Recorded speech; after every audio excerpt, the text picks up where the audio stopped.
Ladies and gentlemen, this is Joe's Classic Video Games back with another cool pinball repair video for you today.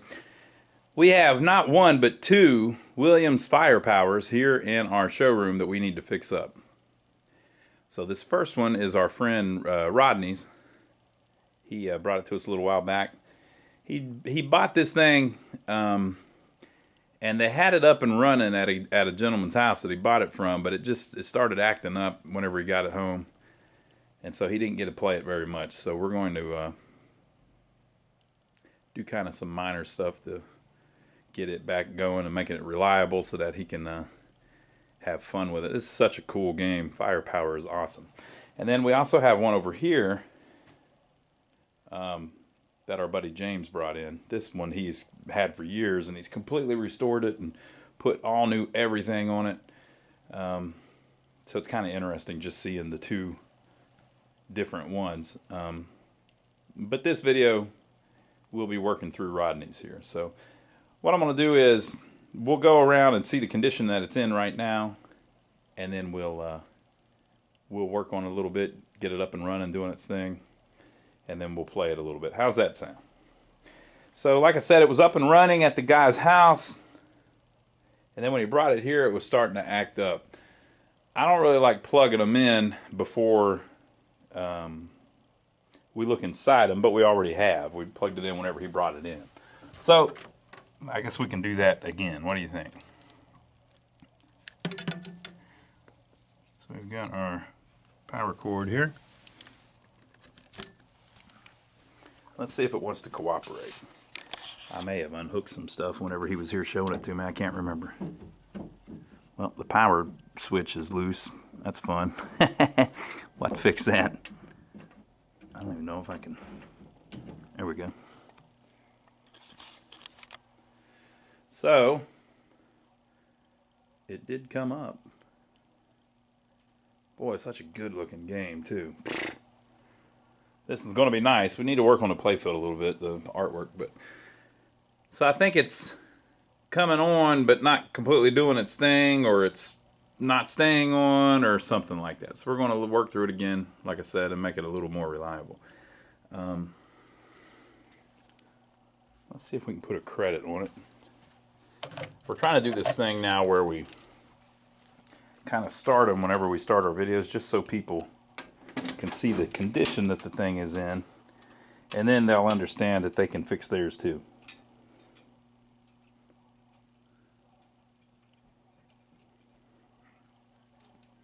Trying to add some credits to it here.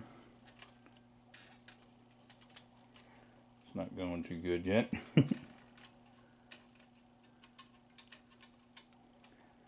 Well,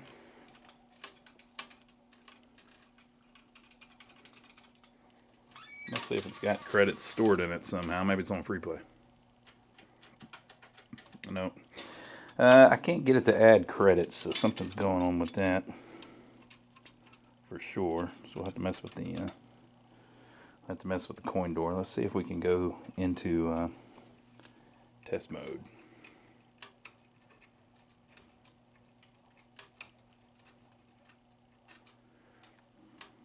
Okay, we got the display test appears to be working, or kind of.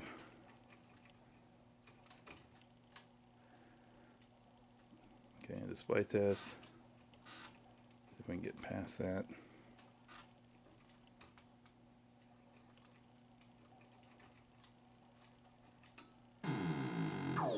Sound test.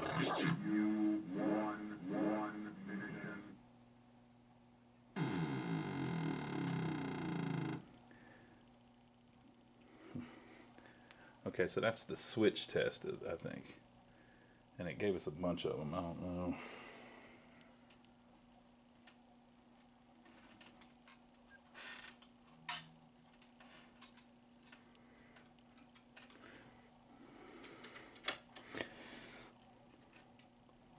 Okay, and then now we're into settings.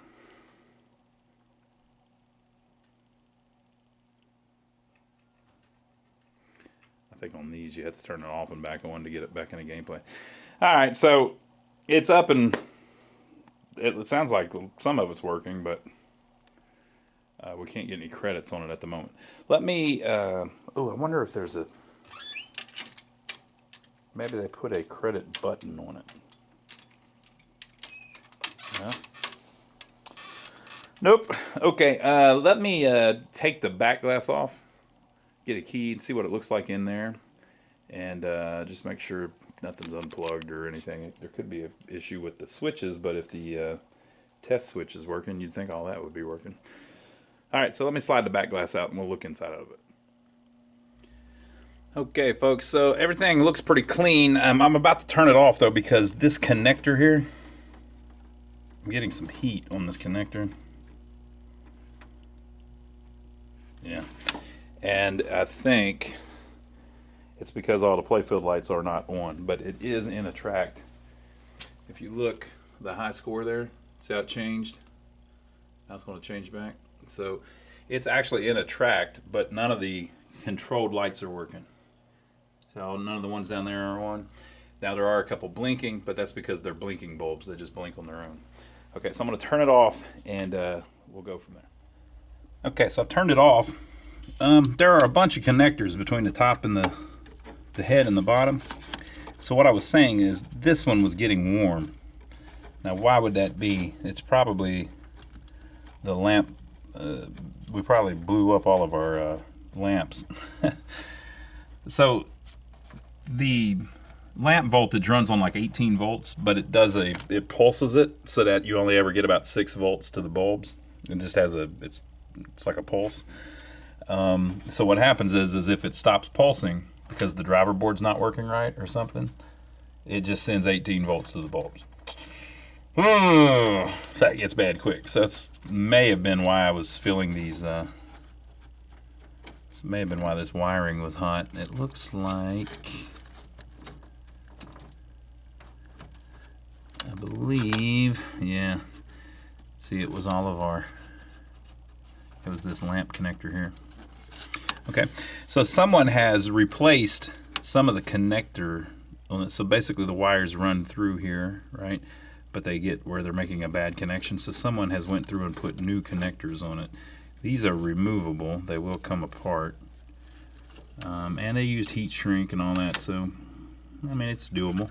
You could put them back in this connector, but I don't have the pins that fit in there. Well, I may have the pins that fit in there. But this connector is done fine. And then this one is the same thing. They're just using one wire on it, though. So these other wires just aren't used, and it's a high voltage connector, so it's all right. You can do it like that. It's better than electrical tape. Little extra screw there. So yeah, so I think it's trying to run, but it seems to me like the coin switches aren't working, and the lamps aren't working. So I think the first thing I'm going to do, though, is address this power supply, because it doesn't look like it's had much work done to it. Still got some original capacitors, things like that on it. So I think I'm going to pull that out. We'll do a couple little minor things to it, and then move on from there. It's kind of interesting that the board's booting. Usually if you have a problem with this one does the lamps, this PIA, it's a 6821. This one does the switches, and this one does the solenoids. But it kind of looks like we've got a switch problem and a lamp problem. So usually if you've got that much stuff going on, the game won't boot, but it seems like it's booted to me, or it's trying to boot.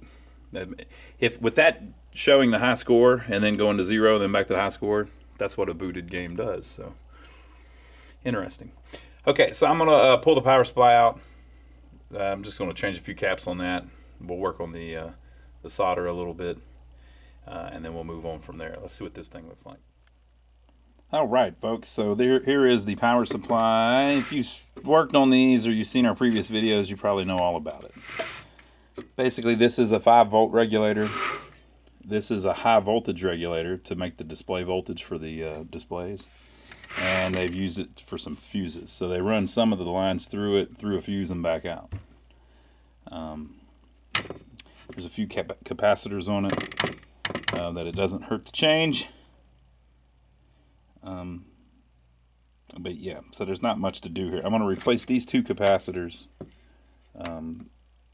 They're basically, you know, they are involved in creating the high voltage for the displays. I'm going to replace this. I'm going to replace this just because of age. This is the main 5-volt filter capacitor. I've actually, look, somebody has replaced it. That's a newer one, although it's still from 1983. It's the 9th week of 83. It's a 12,000 microfarad 16 watt.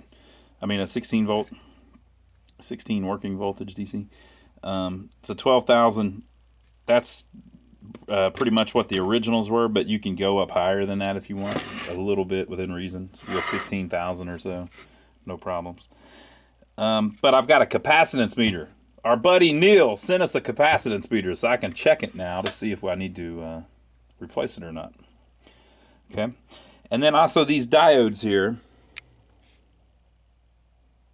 I just replaced this with big old 6A4 diodes, which are just you know, standard rectifying diodes that are big old.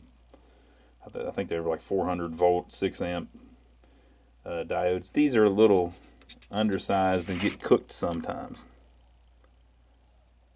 I don't know the part number off the top of my head, though. I'll have to look at that whenever we pull them out. But I usually replace those. Replace this if it needs it. Replace this little tantalum cap, because tantalum caps have this weird thing where after a while they try to short together. I just replace it with an electrolytic. I replace this just because it's old, and I replace these. So I'll pull these off, and then we'll check them with a capacitance meter, and we'll see if that really is something that you need to look at on an old Williams power supply, or if I've been doing all of this for naught. Okay, it took a little while for it to work, but it gave me 12,900 microfarads on that cap. So that's within 10%, which is probably about right. Okay, so apparently that one is still within spec. And it's not the original one. It's been replaced by something. So let's see if I can get it to do any of these while you're actually watching. What do you think? Do you think I can pull it off? Now, I'm doing it in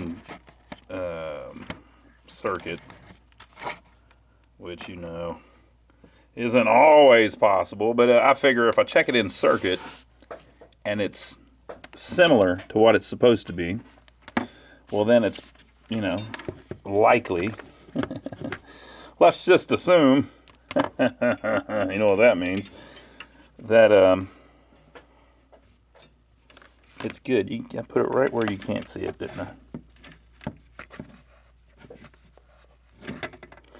It doesn't have a little stand. Usually they have a little stand, but this one does not have a little stand. Okay, it's a Kylitz KM601 with capacitance meter. All right, let's try this one. Let's see what we get with this. You have to hold it for a little bit while it's charging that cap up. I bet this kills the battery.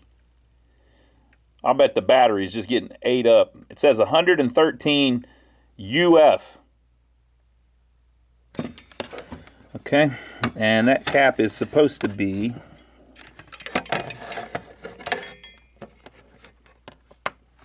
a 100 UF. So, I mean, you know, we're 13% off. That's pretty good. I don't think that's that bad, but we're going to replace it anyway. Because who knows what it'll do in the future. Let's see if this little one will let me test it. It may be connected to the big filter one, so that may not work.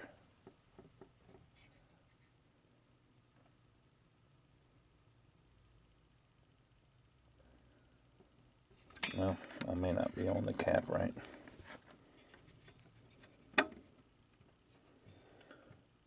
Come on now, cap. You know you're supposed to work. Yeah, see, it's trying to do the big one, actually. See how it went over to megafarad?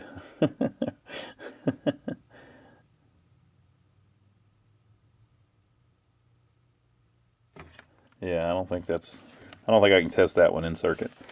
Okay, so let's try this bad boy. Now this one is swelling a little bit.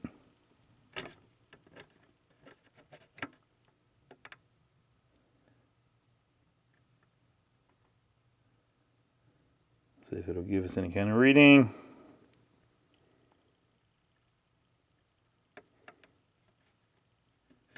I don't think I'm on it right. Come on now. Come on now. You know you want to. There we go. 129 UF. And that's 100. So it's a little high, but all of that is probably passable. You could get away with leaving it like that. But I've got the caps here. I'm just going to swap them.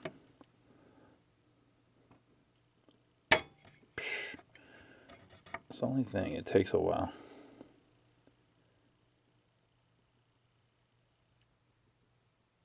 $143. So that one's 43% off, you know.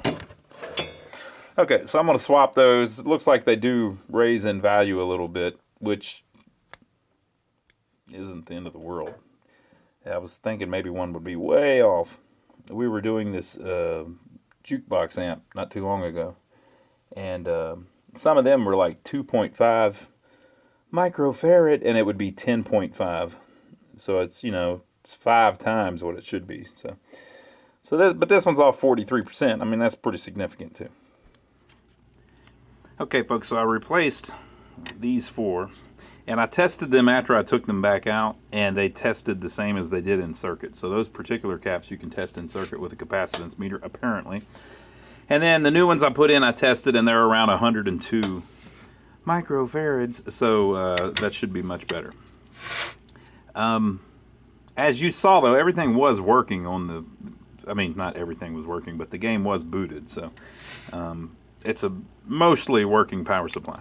Also, the high volt... I keep slipping my arm off of the chair here. So I'm on the chair, and I'm holding the camera, and then my arm slips, and boop. So, the high voltage for the displays is working too, or the displays themselves would not be coming on.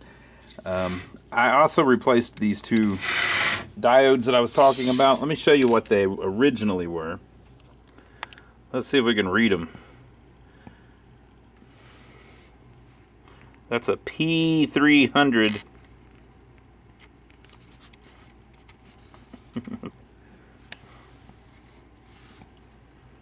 P300A. And that date code, 32nd week of 1978. They're just a little bit undersized, and it's on the 5-volt line, which is what we're kind of concerned with, so I figured I'd go ahead and swap them. I believe our capacitor is fine, though, so I left it, the big one. Okay. We'll test the voltage out here shortly.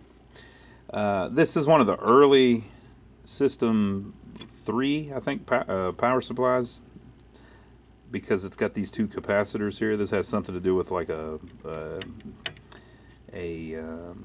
line that went to the displays, like an always-on line for the displays. They got rid of that in further designs. But those are film caps, so they usually don't go bad quickly. But the other thing is this fuse is blown. So I don't know if that's because it's undersized or there's a problem. I don't know what would blow that, but that was certainly part of our problem, right? I'm hoping... Oh, I'm going to scratch the... I'll have to grab something to pull that out. I'm hoping that is the fuse that runs the lights. That'd be good, wouldn't it? But I'm not sure. It may be the fuse that runs the solenoids, but in the... I don't know if the soundboard is ran off of the solenoid lines, but I don't know if it actually needs the solenoid voltage for that. Probably not. So that may be the solenoid fuse. Okay, so let me go see what that runs real quick, and then we'll go from there. Okay, that is the solenoid fuse. That could explain some of what's going on. So remember, I'm trying to put credits on it, and I can't add credits to it. Well, if it's on free play, you can't add credits to it. Remember, when the game came up, it comes right into attract mode. And notice there were batteries on the MPU too, so it probably has been set on free play mode. So what's going on is when I hit start, the solenoid fuse is blown, so it can't kick the ball out. And on a Williams game, if the ball doesn't kick out, the game never starts. So that very well could be the problem. Obviously, the solenoid fuse is blown, so it can't kick the ball out. So it could be that the coin switches work fine, the game's just on free play. And I can't prove that it's on free play because I can't start the game, because the ball can't kick out, because the fuse is blown. So that's our working theory. So why is the fuse blowing? Well, there's probably some kind of coil in it that's acting up. I'll tell you one thing, though. That's a brand new fuse. So it's probably a recurring problem. So this is a 3 amp slow blow. It actually calls for a 2.5 amp slow blow, but sometimes, a 3 would probably work too.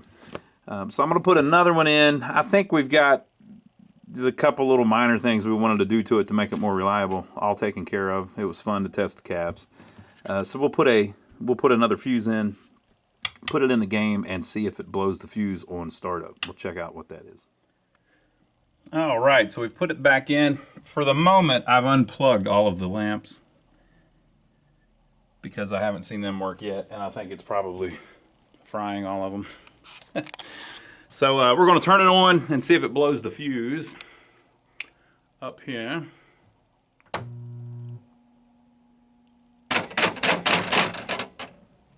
Wow.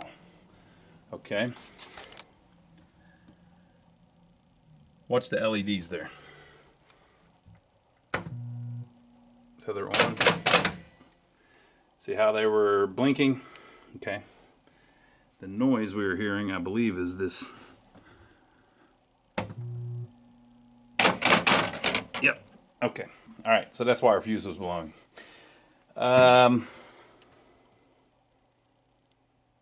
Okay. So it could be that coil's messed up. Could be there's a problem on the driver board. Could be the MPU is stuck in some weird halfway booted situation. I don't know why those lights would blink every time a coil fires. That doesn't seem right. So, definitely still have issues. Okay, so I think the first thing maybe I'll do...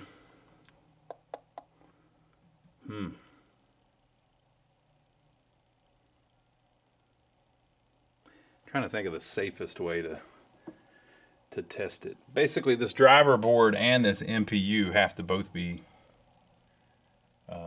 up and running. It seemed like the thing was up in a tract without the coil fuse in it.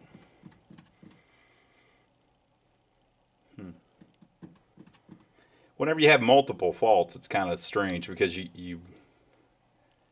there's a smart way to do it. You know what I mean? It depends on what order you do them in.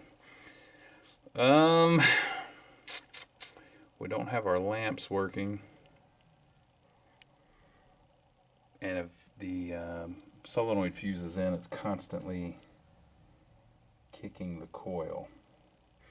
Okay, I'm going to take the solenoid fuse back out, turn it on, and watch those LEDs just to make sure that that's a byproduct of the coil and that it's not the board resetting over and over and over again that just happens to be making the coil go on.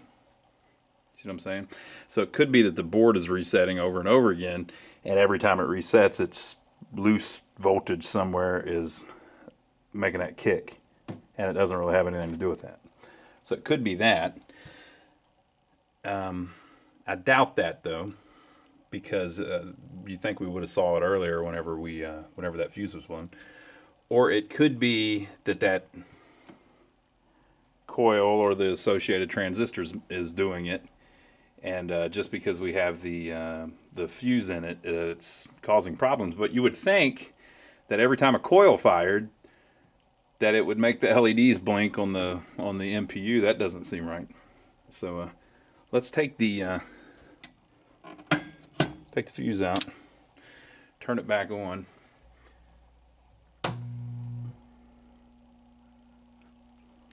Yeah, see what I was saying? Do you see what I was saying? You see what I was saying, don't you? It's not the freaking coil. It was the damn board. Watch, let's do it again. So the lights are on, and then they start blinking. That's what was causing the coil to fire. So it's actually something on the MPU. It still could be, you know, a transistor or the PIA chip doing it, but it's I mean, it still could be the coil too, but you know, you got to get, every time you get a little more information, things are better. Okay, so the next thing I'm going to do, I'm going to disconnect the voltage from the MPU. Okay, and then we're going to plug it back in, and I'm going to test the voltage coming out of the power supply just to see, make sure we're at 5 or a little over 5, because it could just be a low power situation where it's at 4.7 or something and it's trying to reset or something. So let's check that out. Okay, so we do have 5 volts. However, if you mess with this connector, so you don't have a great connection on that. These are those damn insulation displacement connectors. The bane of our existence, people. It's horrible what they did. So the way they made these back in the day, by the way, folks, whenever I say stuff like that, I'm just kidding. It's not the end of the world. Whenever they made these back in the day, this is a connector that works real good in a factory. So you set up a board, a jig, you know, with these in the right spot. And, you know, they've got a worker that sits there. And it was usually women, by the way. If you look at the old pictures of the people that built all these games, they were almost entirely built by women. But they would have a board set up there that they're making the harness with, and they would stretch the wire over the connector. There's a thing that pushes it into place, and then they cut the wire off and then do another one and another one. And they sit there all day doing that. Make hundreds of them, right? So it works really good in a factory because you can get speed out of it and you can mass produce it. But after several years, those connectors start failing. So they call it insulation displacement connectors because the wire was just pulled over the contact, and there's some little blades in there. And the only thing connecting that wire to that contact is that they smashed the wire down over these blades, and it cut the insulation back so that the metal of the pin is touching the metal of the inside of the wire. And like I said, that works real good if you're doing it in mass production. You kind of need something like that because you can't crimp each individual pin quickly, right? But by doing that, you get a kind of crappy connection. It works for a little while, but this thing, it's been 42 years, people. So they did pretty good, but some of them are starting to fail. Now, does that mean I'm going to go through and replace every one of these freaking insulation displacement connectors? Nope, because that's a lot of freaking connectors. But you know what? The power ones are very important. So this one here, coming off the power supply, needs to be replaced. And that one there, going into the power supply, needs to be replaced. Now, when you wiggle it and it makes it better or worse, that could be the actual connector, or it could be that there's dirt on the pins that go in the connector, or it could be that the pins are rusted and need replaced, the actual male part of the connector on the board. Or it could be that the solder joints on the back of the board have broken loose. Okay, so this board has been serviced by RC, who was probably a great person. Let's imagine that's a woman. Maybe that was Robin, right? Robin Campbell, famous pinball repair woman back in the day. I don't want to assume it was a guy, right? But whoever did this, they probably had this sucker running great in November of 1998, but this game came out in 1980, so that was 18 years after the game came out. But we're now 24 years since Robin worked on the boards. So it's been longer since she fixed it than it was since the beginning whenever she had to fix it. You know what I mean? So it's just time sneaks up on us. Time flies by, people. So it's just time for it to be serviced a little more. So I don't, you know, whenever I do these videos, I don't want you to think I'm criticizing previous repairs or anything like that. It looks like Miss Robin did a 1998 repair on a 1980 machine. Think about that. It says 18 years ago, so that would be like me working on something that came out in 2004. So I'm working on a something like a Stern and Roller Coaster Tycoon pinball machine. Would I go through and replace all the connectors on a Stern Roller Coaster Tycoon pinball machine? Hell no. Why would I do that? It's only 18 years old, right? So it's lasted quite a while, but we're going to go ahead and replace a couple of them. So I'm going to replace this one and replace that one, but I think we're probably going to have to pull this board out and do some solder work on the back of it as well. Probably clean the chips and all of that. So let me go get my wire crimping tools. All right, so while we're doing the connectors, I pulled the boards out. Here is where all the voltage runs in to the games. That's a little dirty. I'm going to clean that up. And then let's look and see how the connector looks on the back.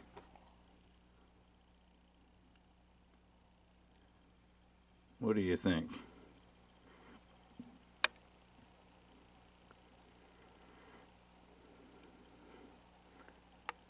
I don't think it's too bad.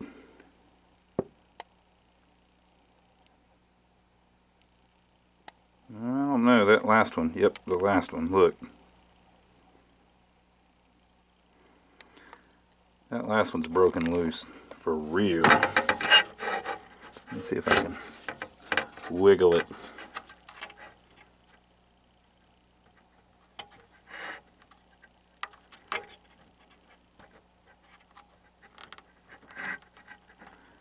Well, I can't get it to wiggle. I don't know, folks. My opinion is that last one's broken loose. So I'm going to clean those up and add some more solder to them to make sure that's got a nice solid connection. And we'll move on from there. But I think we've definitely got an issue with the power connection. Okay, folks, so I resoldered that and I cleaned all the connectors. Now, I also went and I removed the chips and cleaned them, the ones that are socketed. Now, why do you do the ones that are socketed? It's because the way that it works is the chip sticks down in these little holes, and they have to touch the side of the leg of the chip, but they're not actually connected, they're just touching. So that allows oxidation, dirt, grime, rust, all that to get either on the pins of the socket or on the legs of the chip. So this one in particular was filthy. The legs, I doubt they were making contact. So our whole problem could have been that one of the flipper ROMs was screwing up. So the way Williams did their software, they had what they called flipper ROMs that basically ran the machine, the general stuff, you know, what the start button does, all that stuff. And then they had more complex ROMs that were specific to each game. So this type of ROM may work on 10 different games. The flipper ROMs. It's basically the main program running. And then this is all of the stuff that's significant to the individual pinball machine. Now, an interesting thing about this particular one is it's a -6, which means it's a System 6. I think Firepower is a System 7. I might be wrong about that, but they've updated it with this little thing here. So, you know, we just flipped this over. They have ran a couple jumpers, and the reason they did that was so that they could use a combined ROM here. So this one ROM at U14 at 2732 is taking the place, I believe, of 4 ROMs. Maybe it was just 2, but I believe they were 8 K ROMs that have been combined into this one. I believe, I may have that wrong. And you see where they've written on here, Firepower. Okay. And all of that was done in 98. Okay, so the other thing we're going to do, everything looks cool. The other thing we're going to do is remove the battery holder. Excuse me. Excuse me. Look at that. It was starting, people. It never sleeps. While you're asleep, it's still crawling. Doo-dee-doo-doo-doo-doo-doo. So the batteries that are in it are not leaking at all. And they say in the year 2030, they will expire. So that means that these are not all that old. They're probably from the last few years somebody put them in there. But the ones before that were probably starting to leak. So I'm going to take that off and we're going to put a remote battery holder on it. Right? I got to clean these pins too. Let's see if the solder joints look all right on those.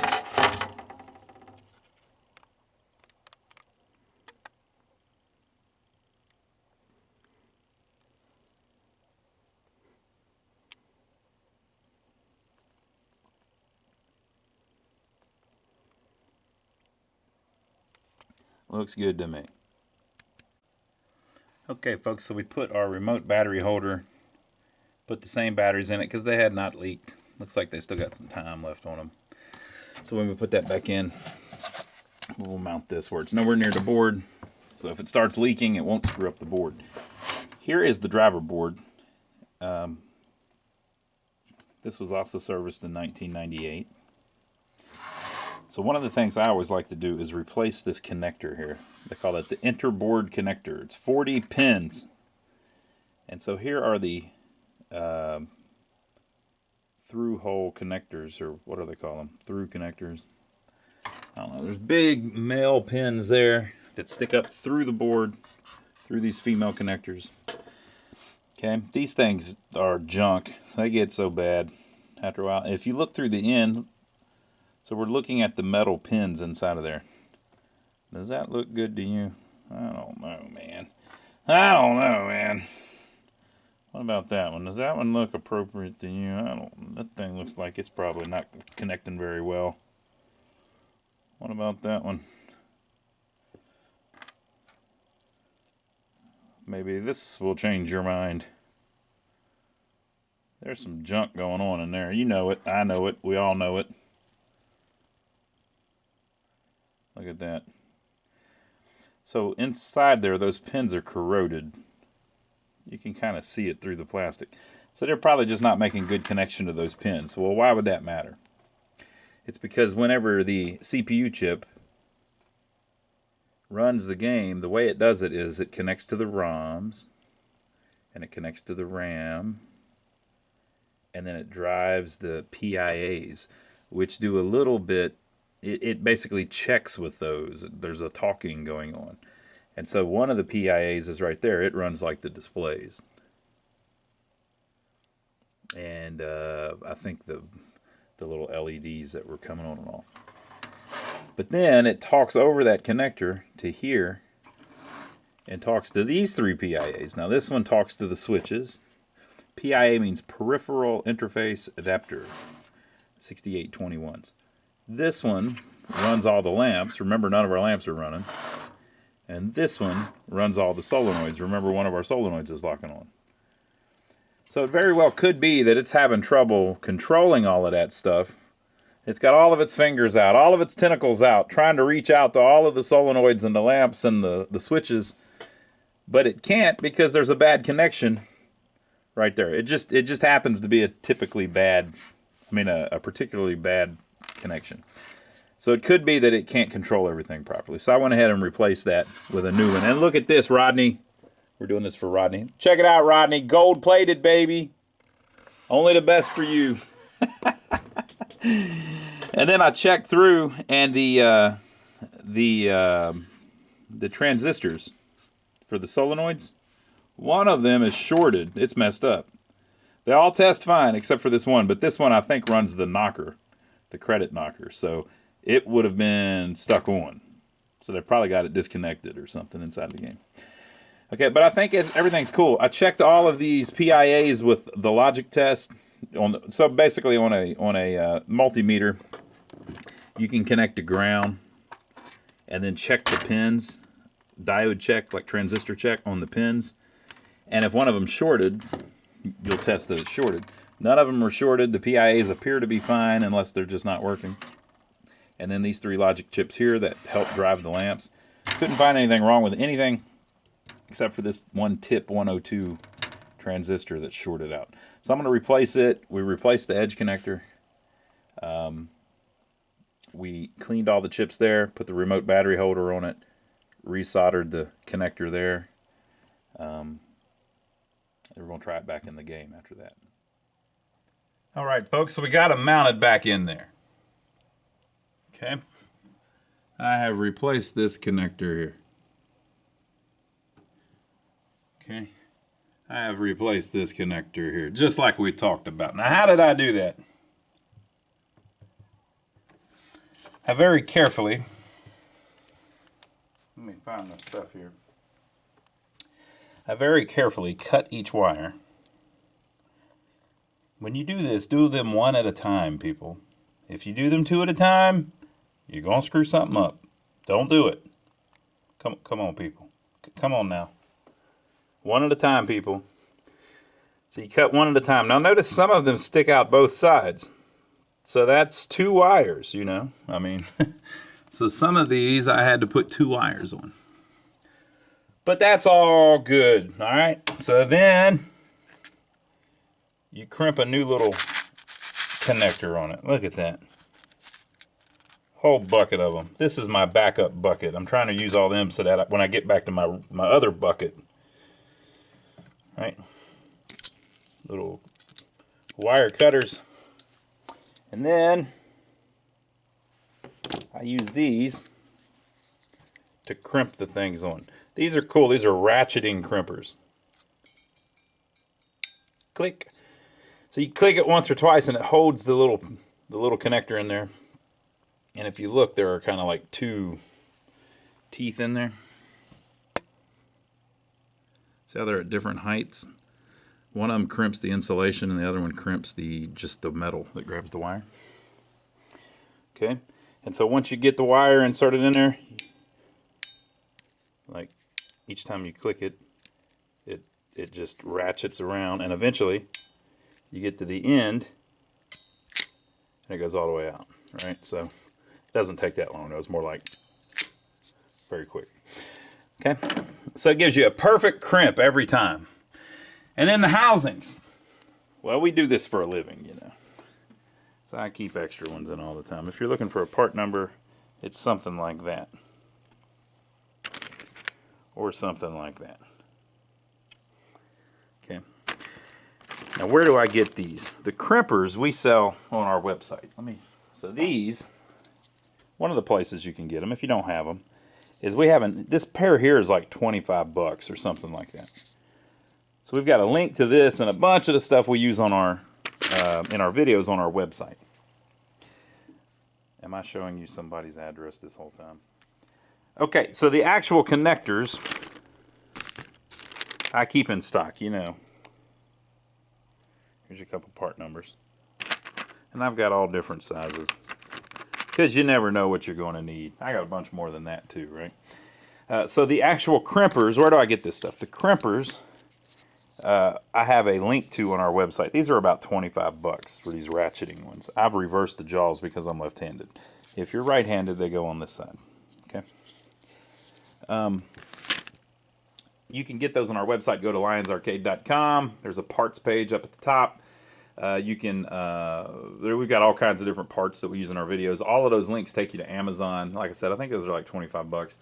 If you buy anything on Amazon, even if it's not our link, like if you go on Amazon and you buy yourself a new desk chair or a new water hose, if you clicked our link to go there, it gives us a piece of your purchase. So we appreciate everybody that's been doing that. Another place you can get these is Great Plains Electronics. Google it. Okay? Great Plains Electronics. That's Ed. He sells a whole bunch of stuff like this, electronic components, stuff that specifically is mainly used in arcade games and pinball machines. So he's been around a long time. He's great. That's where we get a lot of our stuff. So go check those out. But put the new housing in with the new crimp pins. So now we have a new connection on our 5-volt and the other voltages too, right? So we got that fixed. We worked on the board, put the remote battery holder on it, cleaned all the chips. That second flipper ROM was suspect. It was very dirty. Replace the interboard connector because those cause lockup problems all the time, and we used the gold plated ones. You don't have to do that. I just happened to order some, and when they got here they were gold plated. I checked the PIAs with a multimeter, just checking to see if any of the pins were shorted together. None of them seemed to be. Okay, and I replaced the one solenoid tip 102 transistor that controls the knocker. There was a problem with the knocker. So, we are ready to try it. Oh, let me move this in case something happens. So remember what I was doing. It was locking on. The ball coil was firing over and over again. All of that good stuff.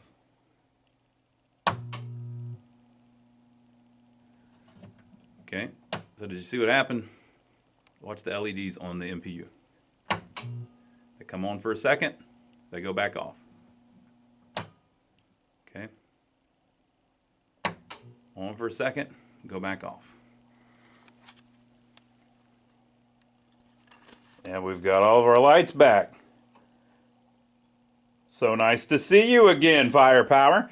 And the click you're hearing is the coin door coil. And then look right here. That's the knocker.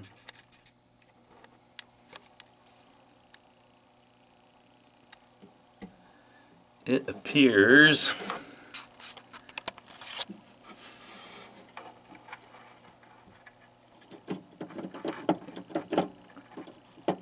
the wires have been removed from it. Now, why did they remove the wires? Because it locked on, that's why. Because there was a bad tip 102 on the MPU board. So, let's see if it'll do anything. Oh yeah, since we reset it, it's no longer on free play. Uh-oh. Wonder if we can get any credits on it. Remember we were having that problem.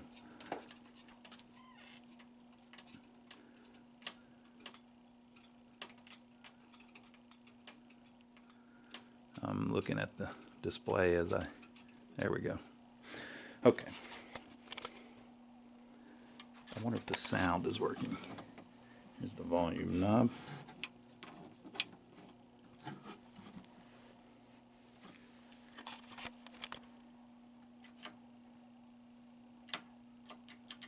Nothing. I believe we have credits.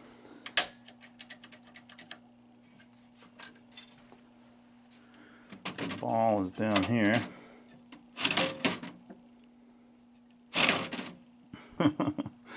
Well, looks like we've got it up, but we don't have it running.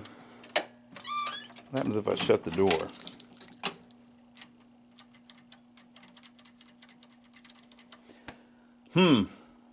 We're very close. It looks like it's running. It just isn't starting. Let's see if we can go in and put it on free play. Maybe that'll help. Okay, so the way that you put it on free play is you go to setting number 18.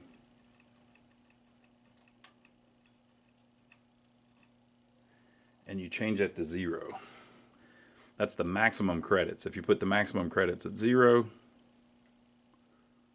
that tells it to put it on free play.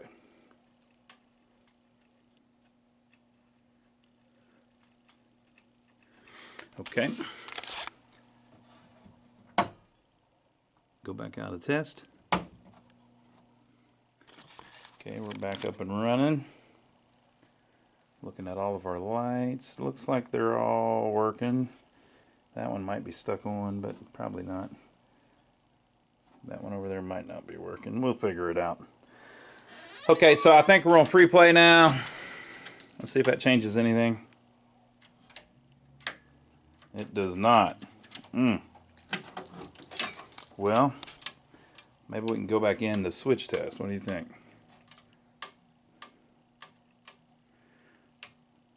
There's our display test. There's the bulbs. Got one out. This is everybody's favorite part. People love figuring out which light bulbs ain't working. Okay, there's one out that I see.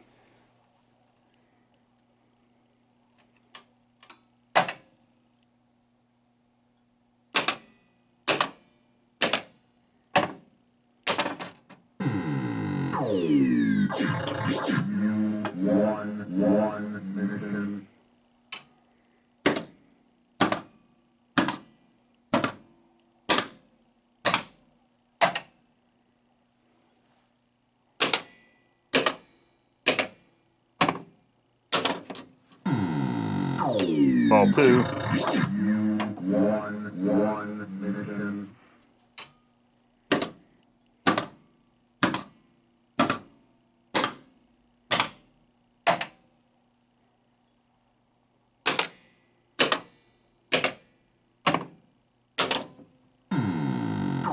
Ball 3, and that's it.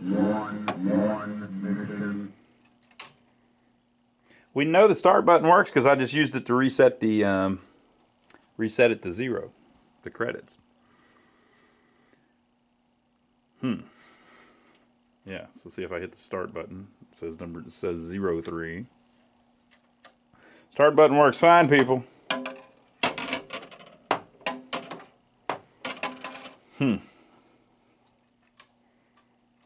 All right.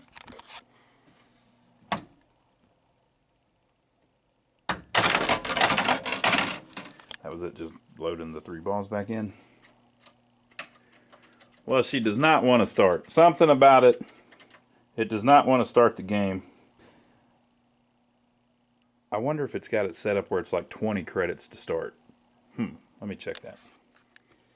All right, folks, so it's getting late, so we're going to have to wrap this one up, but we'll get back into it next time. I'll just give you a quick look at what the problem is. See how it says 10? That's switch number 10 there on the number. It's showing you the last switch that was hit. So if you hit another one, see it says 23, 7, 15, 31, 39, 47, 55. Okay, so what's going on there? So I'm hitting this one and nothing's happening. Why is that? It's because there's a whole bunch of the switches that are not working, including